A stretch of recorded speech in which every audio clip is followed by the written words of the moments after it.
The state of our health, something we strive to improve and maintain, but sometimes inadvertently destroy.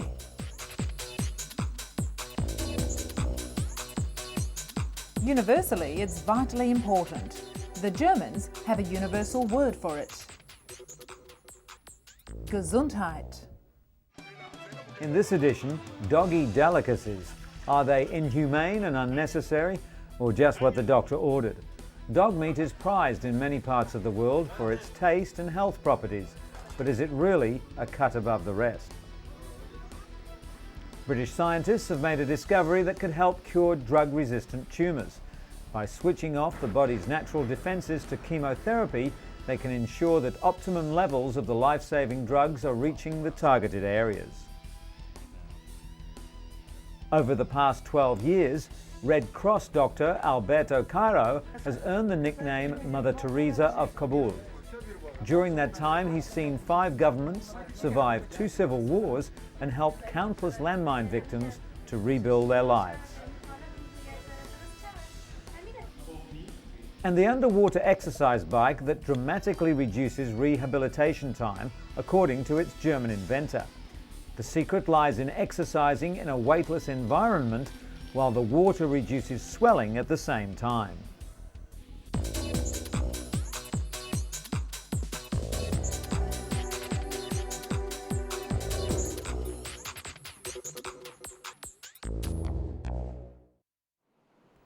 But first, Polly Henninger is one of over 6 million Americans who suffer from vertigo, an illness which literally turned her life upside down.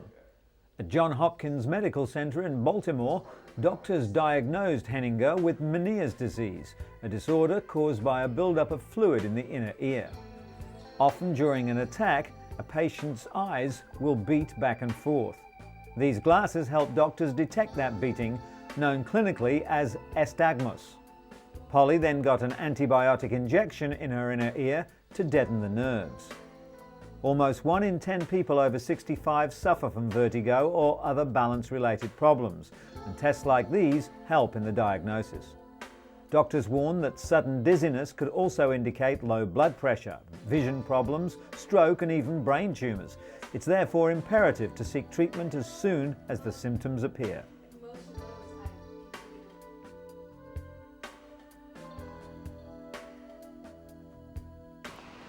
54-year-old Jean Carfora went deaf over a year ago. Suddenly there was silence when only days earlier she could hear a pin drop. The boy fell from the window. But thanks to a new method that mimics how ears hear in tandem, Jean will now rely less on lip reading and more on her hearing.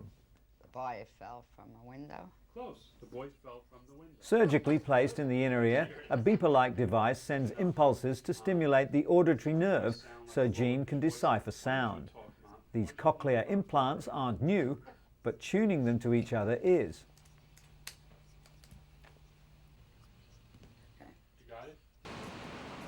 Bill Shapiro, an audiologist at New York University, is working with Jean, the first patient to undergo this procedure. The hope is that the wearer will be able to localize sound and hear better in noisy environments. Jean will probably never hear normally and is still considered hearing impaired, but doctors say she'll grow more accustomed to the implants in the coming months. Like Jean, 28 million Americans suffer from significant hearing loss, yet as many as 23 million don't wear hearing aids. Financial considerations and cosmetic concerns are the most common excuses. The Songbird is the world's first disposable hearing aid, a discrete device that works like a traditional analog hearing aid but costs just $40 versus the $600 to $2,000 charge for the standard hearing aid. To help boost the hearing loss in his left ear, Lawrence Dunson began using the disposable device. Now he sees doctors every 40 days when the battery expires. For Lawrence, the Songbird truly marks the dawning of a new era. The disposable hearing aid is not suitable to all patients, particularly those with serious medical conditions, and because they're not custom fitted, some people are physically unable to use them. A digital version should be on the market within the next 3 years.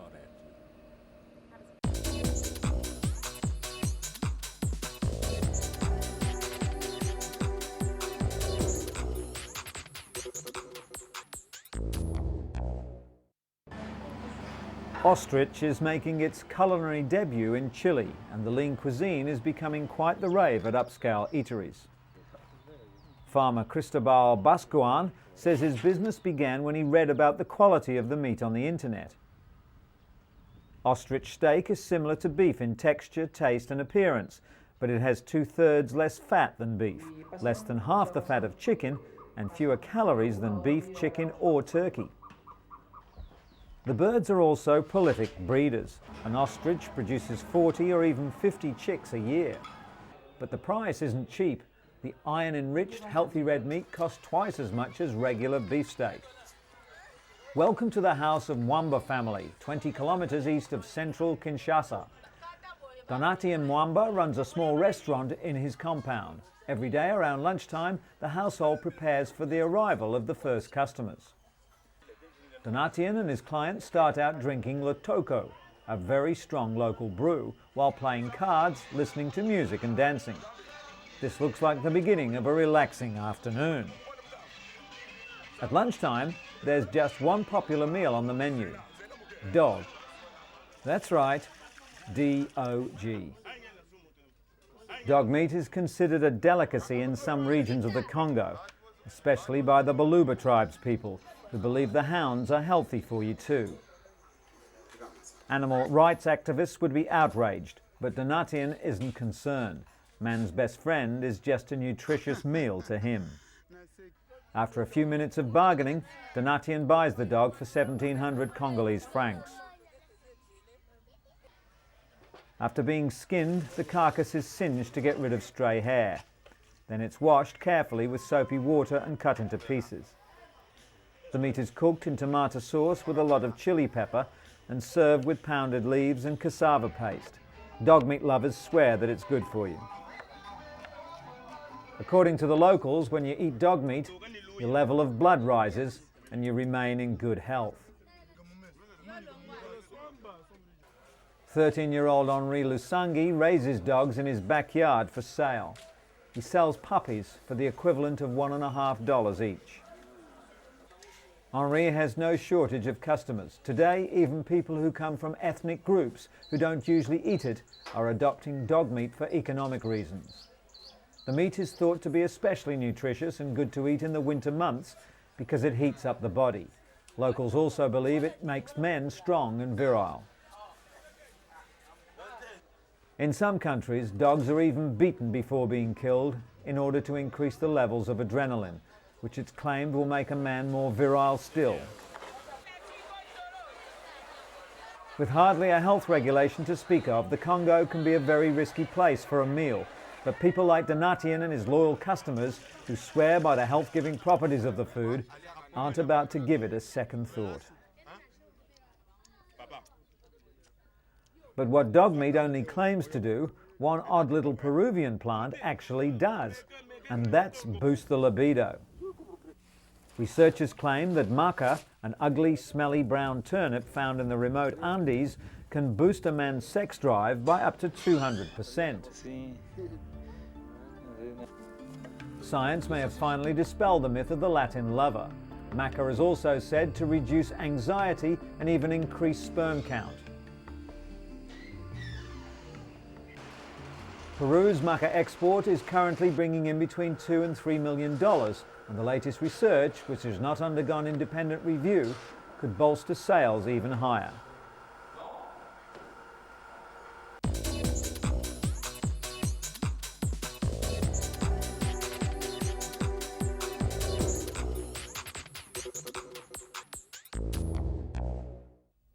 Researchers at Boston's Children's Hospital believe they've discovered a new kind of cancer.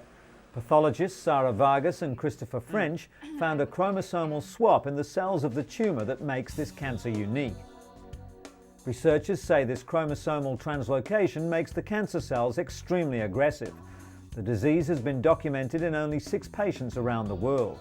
It started out with a simple sore throat for 13-year-old Isabella Calder, but nothing helped.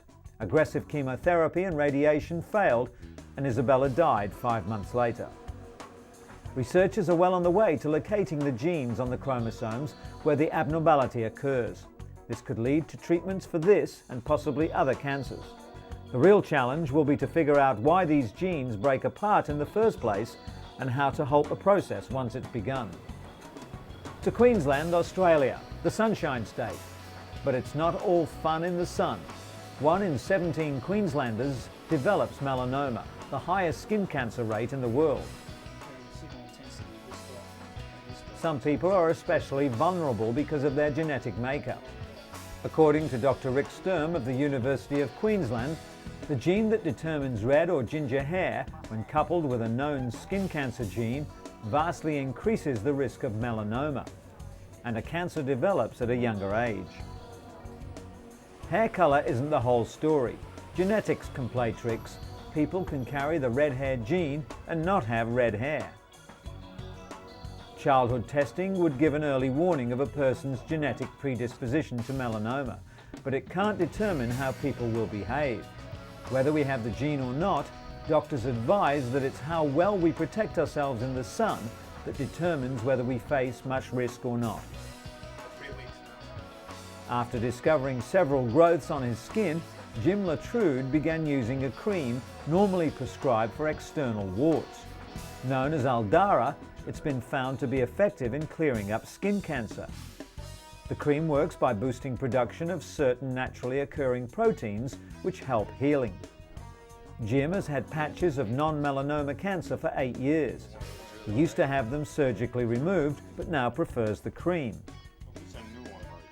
Unlike surgery, the cream treatment retains the skin's pigment, so the treated area is protected from the sun. Clinical trials have shown Aldara to be 90% effective at treating non-melanoma skin cancer, and it's hoped it'll gain FDA approval in around 2 years' time. And scientists at the Imperial College in London claim they've made a discovery that could cure drug-resistant cancerous tumours and save thousands of lives. Most types of cancerous tumours respond to chemotherapy, but they can later develop resistance to drugs, which makes effective treatment difficult. A key protein has now been identified which actually fights against treatment.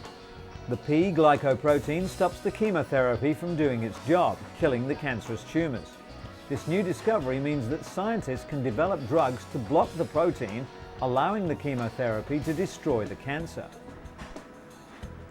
Doctors believe this discovery will help treat many types of cancer, such as breast, prostate and leukemia. According to the World Health Organization, cancer is a leading cause of death in most industrialized countries. Worldwide, 10 million people contract the disease every year, with lung, stomach, liver and breast cancers being the biggest killers.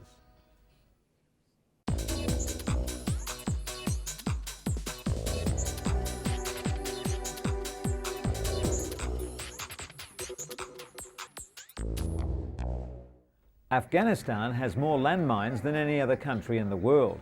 It's estimated that up to 8 million of the deadly weapons still lie in wait. The US campaign to rout out the Taliban inadvertently forced thousands of refugees to flee their villages, often straight into minefields. As a result, the number of injuries and deaths suddenly skyrocketed. A visit to an orthopedic centre in Kabul illustrates the human cost of 23 years of war in one of the world's poorest nations. In just the past 12 years in Afghanistan, Alberto Cairo has seen 5 governments survive 2 civil wars and helped countless people disabled by landmines and rockets to build their lives. Through the bloody warlord era after the Soviet withdrawal and the austere years of Taliban rule, the flamboyant Italian has worked as head of the International Committee of the Red Cross Orthopedic Project, earning the name Mother Teresa of Kabul. His centre treats around 300 invalids a day, 80% of them landmine victims, and often treatment, training and counselling to help them reintegrate into society. Cairo and his staff encourage their patients to learn to walk again with prostheses and go on with their lives, not to think that their lives are over, as so many do. Before the bombing, around 90 people a month were killed or maimed by landmines. The number now stands at over 550. Half the victims die before reaching what few medical facilities still exist, so in reality, these patients are the lucky ones.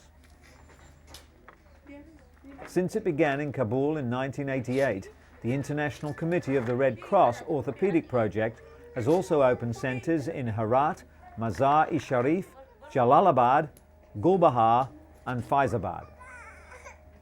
The Kabul centre operated during the decade-long Soviet occupation, when most of the minefields were first laid out, and continued its work through the Taliban era, not least because of some of its patients were Taliban, although men had to be strictly segregated from women.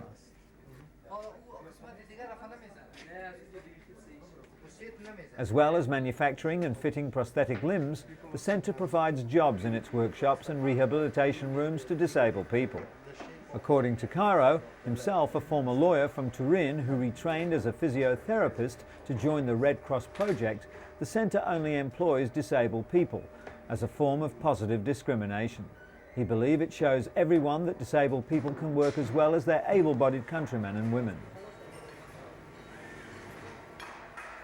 The Taliban eventually forced Cairo to leave Kabul a few days after the September 11th attacks on the United States, but he was back by the end of November, a few days after the Taliban fell.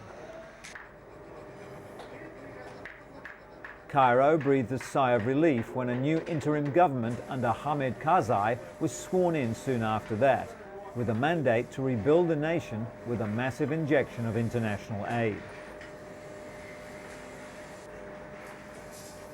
The World Bank recently estimated that Afghanistan needed at least $9 billion to rebuild its economy and basic infrastructure.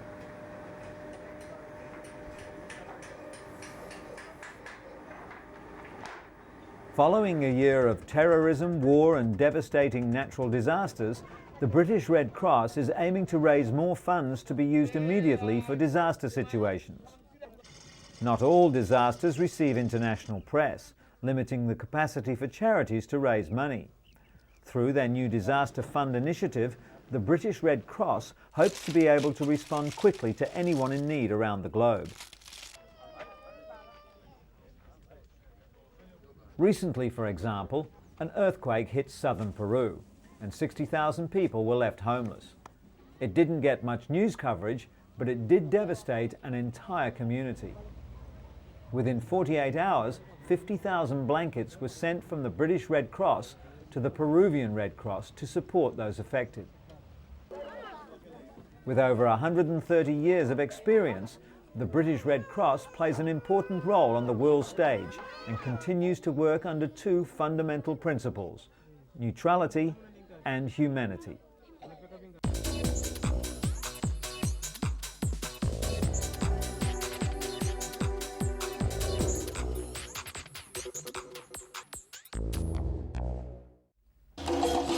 African dance coupled with step aerobics is helping Deborah Bono's students dance their way to health and fitness. Her husband Gene provides the beat for the class. It's his drumming, along with her endless energy, that drives these women to reach new aerobic highs. Bono started teaching the class about 5 years ago, when a client asked her to come up with something a little different. She used a dance background to design Afro-Caribbean step. Its popularity draws people from all cultures and nationalities. The couple have even produced 2 workout tapes to promote their exercise system around the world, in the hopes that it will be enjoyed by people in their living rooms and in the gyms.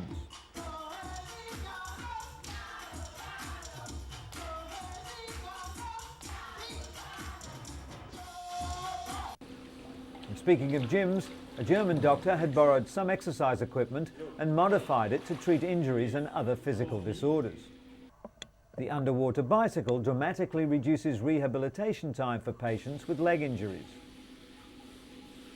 Martin Hartkop is one of Dr. Van Katten's patients. He recently underwent surgery for tearing his cruciate ligament while playing basketball. The ligaments hold the knees in place, providing stability and flexibility. Conventional rehabilitation takes about 14 weeks, and hydrotherapy is only introduced in the later stages.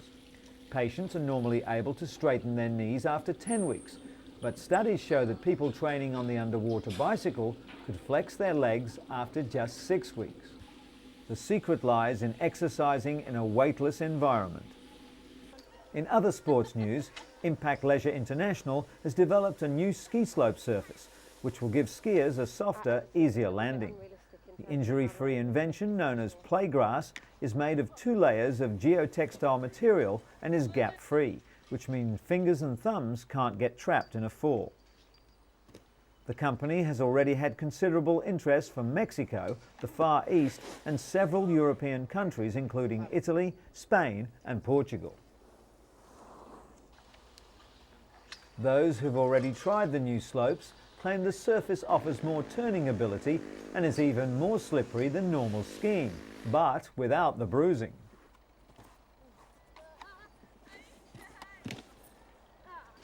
Playgrass is an ideal surface for beginners who can be somewhat apprehensive about flying down a snow-capped peak, while seasoned skiers tend to be more adventurous on the man-made surface, as they're less likely to hurt themselves.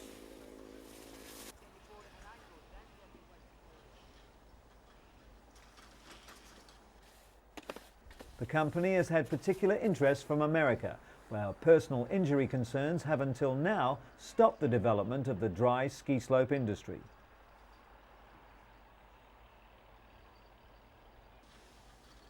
And finally, in sports medicine, the illegal use of performance-enhancing drugs has taken a dangerous turn, thanks to gene therapy.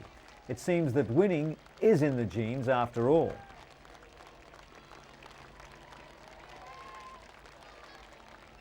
Scientists at University College London studying cardiovascular genetics have identified the first 7 genes associated with human performance. While their work is being designed to help those with serious illness, it's feared it could be illegally used by athletes. By understanding how these sporting genes work in regulating performance, opportunists might find pharmaceutical ways of enhancing the body, much like the human hormone EPO was copied and used by cyclists to enhance their strength, stamina, and riding ability. Research in this field is just getting started, so matching the right genes to types of performance is still a long way off. At some point, though, it could lead to the arrival of gene drugs, which would be very difficult to detect.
The state of our health, something we strive to improve and maintain, but sometimes inadvertently destroy.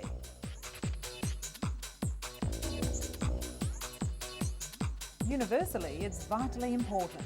The Germans have a universal word for it. Gesundheit. In today's edition, the future has arrived at a hospital in Mexico City, where surgeons have teamed up with Zeus, a surgical robot, to remove abdominal tumours with minimal invasion and exceptional precision. Russian President Vladimir Putin has called on his countrymen and women to take up sport and cast off the nation's image as unhealthy drunkards who are dying well before their time.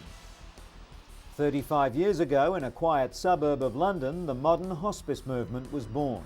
St Christopher's Hospice is still at the centre of the movement, setting the pace in research into pain and innovative ways of helping the terminally ill and the bereaved. And a recent study conducted on 2,000 women showed that those over 24 with no history of heart problems were at a slightly higher risk of having a heart attack if they were on oral contraceptives.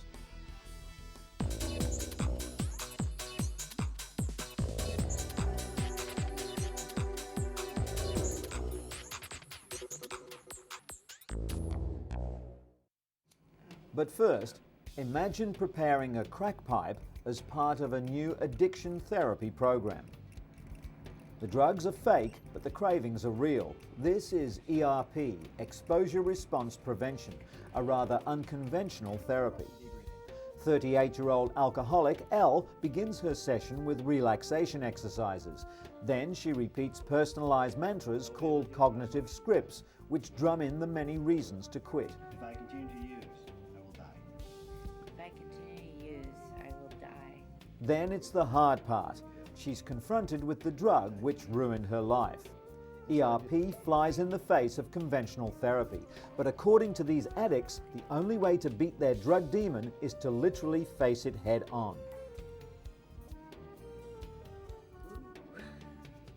Counselling isn't always enough for alcoholics, and some need medication too. A new study has called into question whether the popular drug naltrexone, often prescribed to recovering alcoholics to suppress their cravings, really works.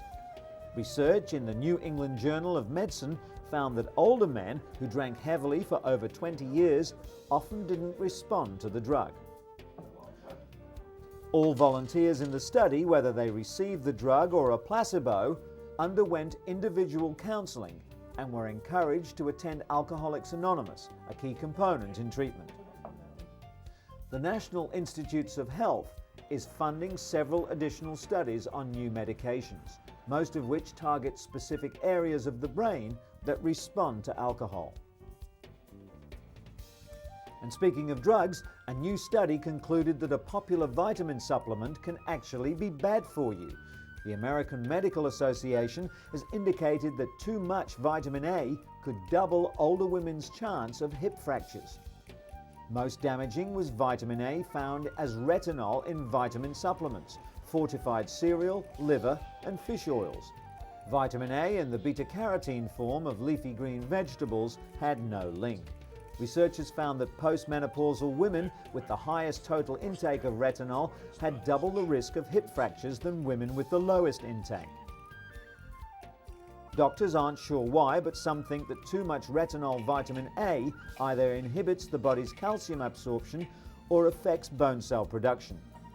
Doctors advise patients to continue taking multivitamins as they can prevent other diseases.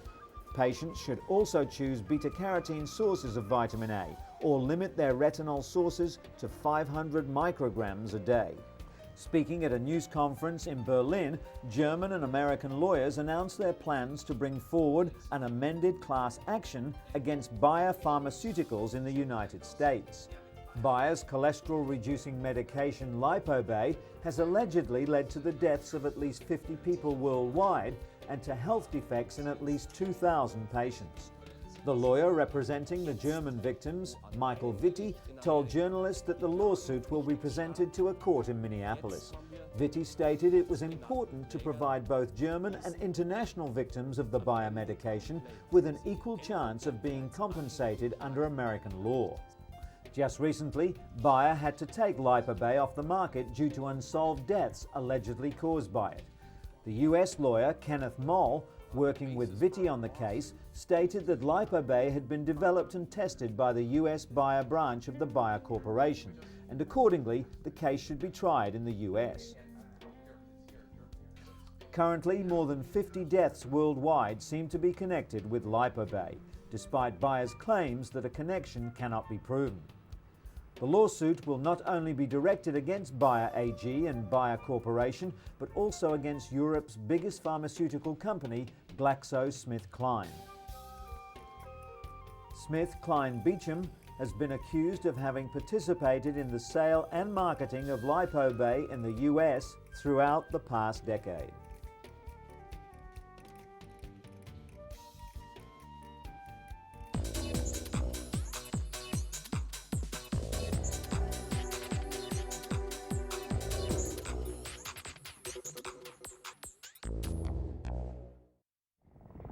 Tula Westlake is having the time of her life on a 5-star vacation viewing animals in the African bush.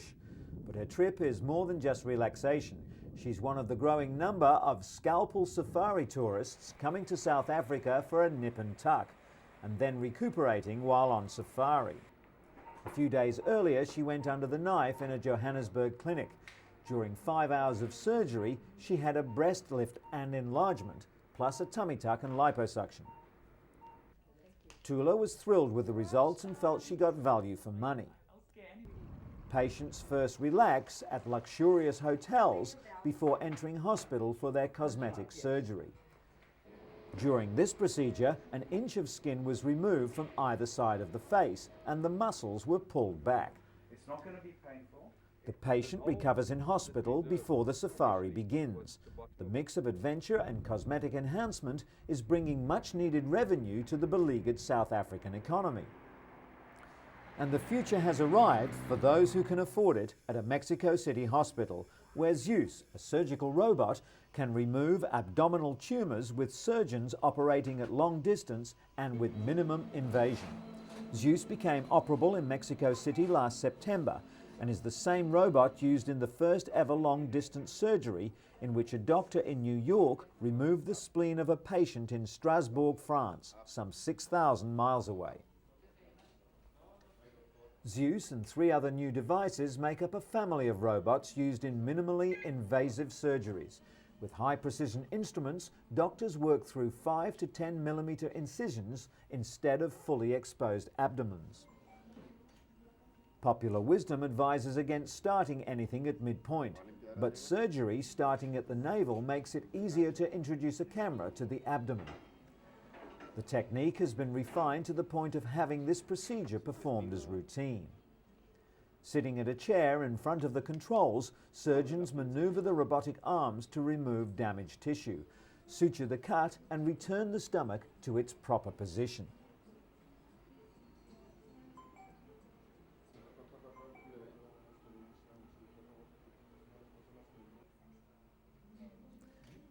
Stitches and sutures are cut with electricity to avoid any internal bleeding, and the whole procedure can be watched on several monitors.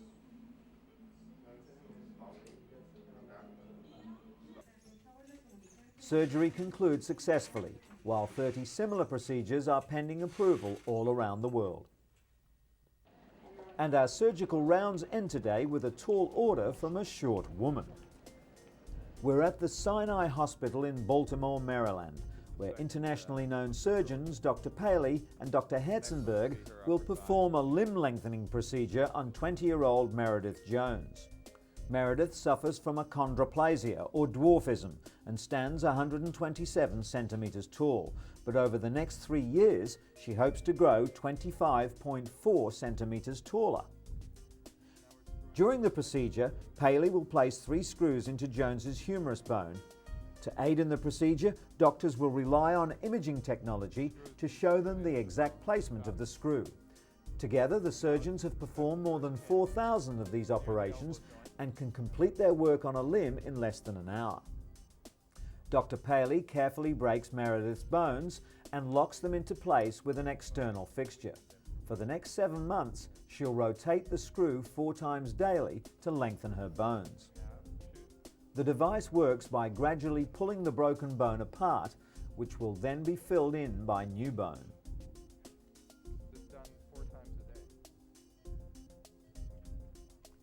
The stark contrast between these 2 young women, a former patient who's completed the 3-year limb lengthening process and another patient just beginning the procedure, shows the dramatic results of this cutting-edge surgery.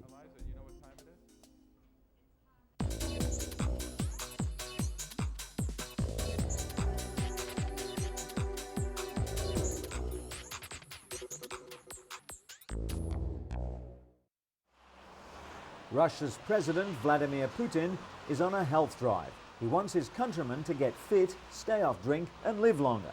The leader's recent statement was aimed at drinkers and smokers in Russia, where it's not unusual to see people of all ages smoking and drinking beer, sometimes in the morning on their way to work. Putin, the first Kremlin leader who is known to despise alcohol and cigarettes, told a meeting of the country's state council recently that the state of the nation's health was shameful. The Russian president, a black belt in judo and a keen skier, has called on political figures to take the lead in promoting a healthier lifestyle for all Russians. Some politicians have been quick to respond to the president's call. Russian Deputy Premier Valentina Matvienko and ultra-nationalist politician Vladimir Zhirinovsky recently took part in a cross-country skiing competition with their leader. The core of the problem is that sports in Russia have all but fallen off the political radar screen since the breakup of the Soviet Union. Latest statistics must make for unhappy reading back at the Kremlin. Only 10% of Russia's 150 million people take part in sports. Average life expectancy is 59 for men and 72 for women, but Russian women don't live longer because they're fitter. It's just that alcohol kills the men first. It's a rich irony that today's Russia boasts world-class athletes, including many professionals scattered all over the world. But this elite band of sports professionals has no grassroots in Russian society itself. Over the past decade, the country's sports facilities have been neglected and are crumbling due to the lack of funding, a far cry from Mother Russia's former glory.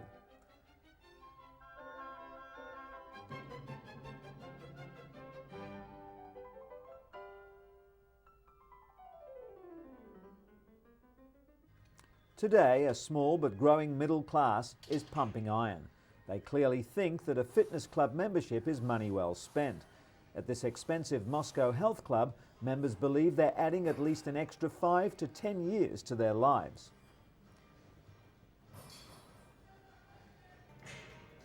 The problem is, health clubs with state-of-the-art facilities are priced well above the means of ordinary Russians, and affordable sports facilities are almost non-existent in small Russian cities.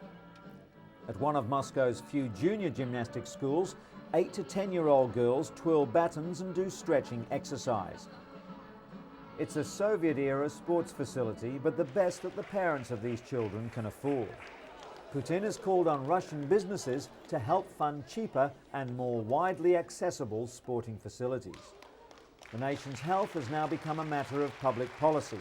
Whether Putin will win the contest to stop the rot still remains to be seen. But with state funding all but dried up, many locals don't believe that businesses alone could do enough. As the Russians have discovered, where you live could have a profound impact on your health.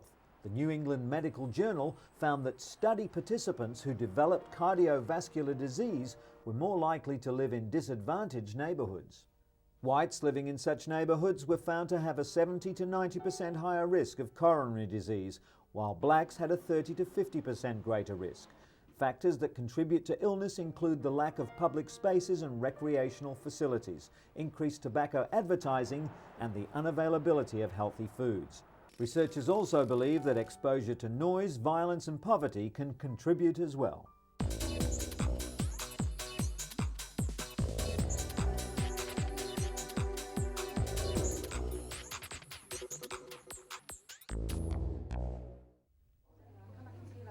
Modern hospices offer people with incurable diseases professional medical help to control pain and, just as importantly, emotional support for themselves and their loved ones.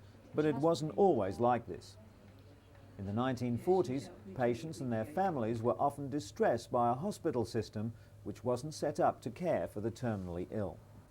Working as a nurse back then, Dame Cicely Saunders found little help available for patients with terminal illness. She decided to devote her life to improving care for the dying.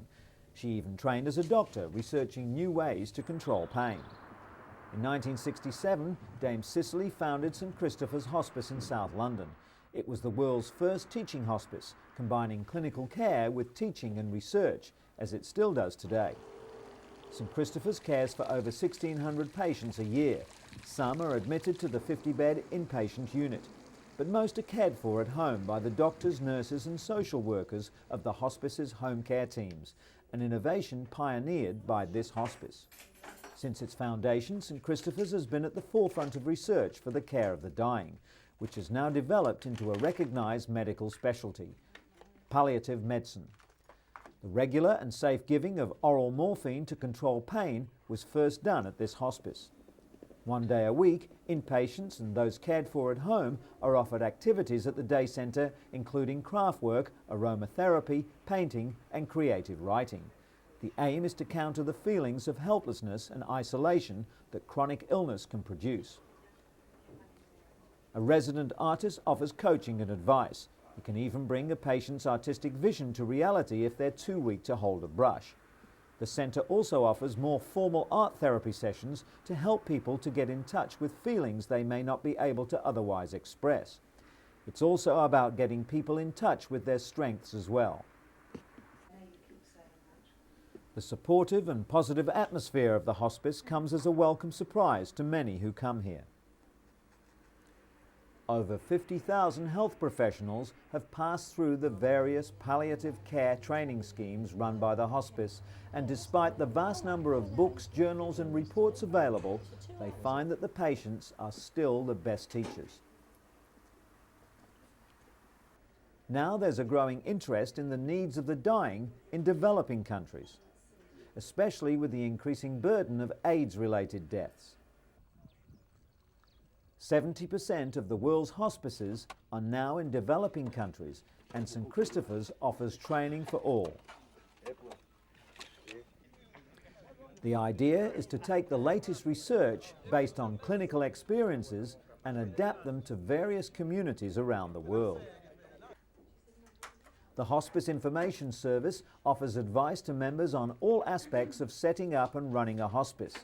It also puts travelling patients in touch with hospices overseas.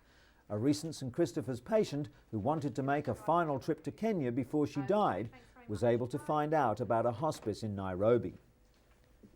Care at the hospice is completely free of charge, while half their running costs come from the government. The rest is raised by the staff. Last year, St Christopher's won the Conrad Hilton Prize. The $1 million award was in recognition of the pioneering work of the hospice in bringing light to the previously misunderstood or ignored world of the dying and their families.